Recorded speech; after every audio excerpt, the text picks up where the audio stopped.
Okay,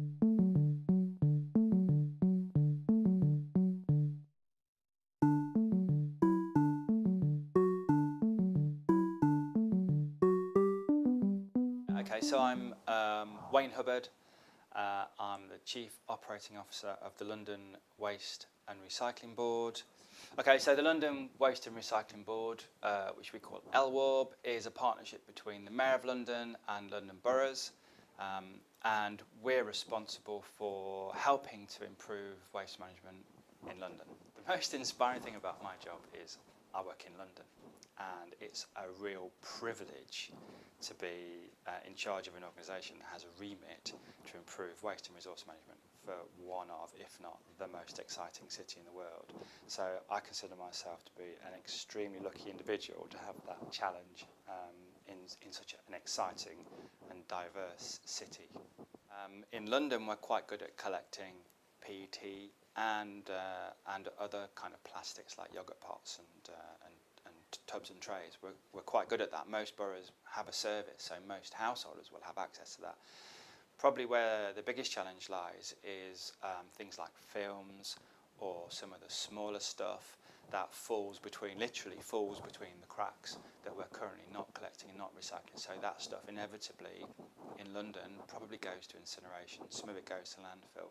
And really, incineration is probably the last place we want it, because by the time it gets there, we're effectively burning oil. So we really want to be pulling this stuff out of the waste stream, capturing it and doing something more useful with it. The thing about plastic packaging is London's got a pretty good collection system for plastic packaging, but there are gaps where we need to fill.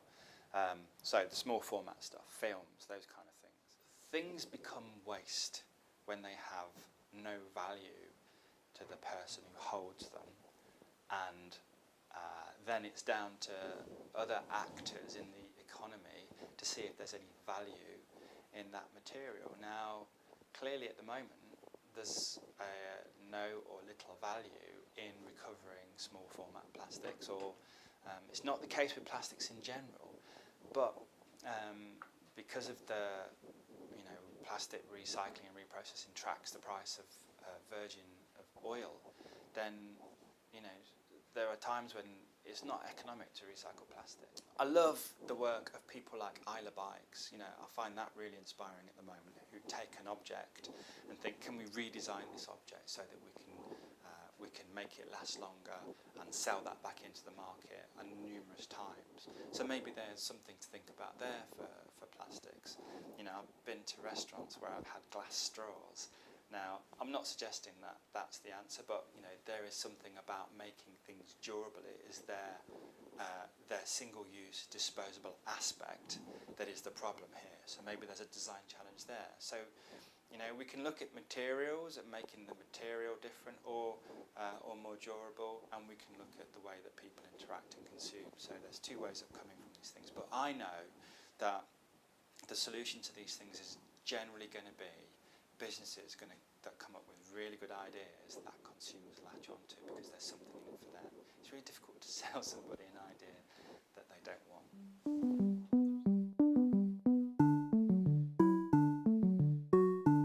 So we are in Grundon's offices at Colnbrook, where we have our MRF facility, clinical waste incinerator, and a joint venture energy from waste plants.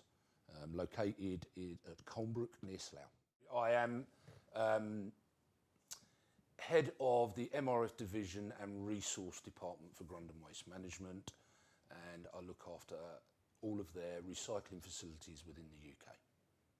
So I think one of the greatest things that the packaging industry could do is just look at trying to reduce the amount of polymers used in packaging, so that as a waste industry, we can then come at it and say, look, there are 5 or 6 different polymers.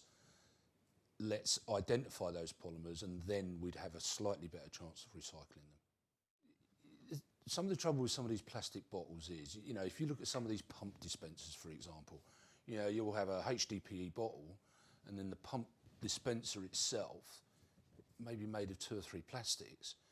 Quite frequently that part isn't recyclable. So whether it be at this point or further down the line in recycling, once we've recovered them, somebody's then got to separate all of that again, and it just makes it very difficult. And it's become about convenience, really, to have a pump dispenser because we're too lazy to squeeze a bottle.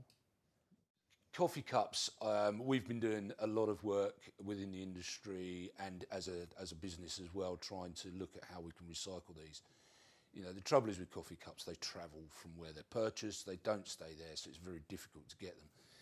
If you put them in mixed recycle, there are so many different polymers being used to make coffee cups that actually they become a contaminant.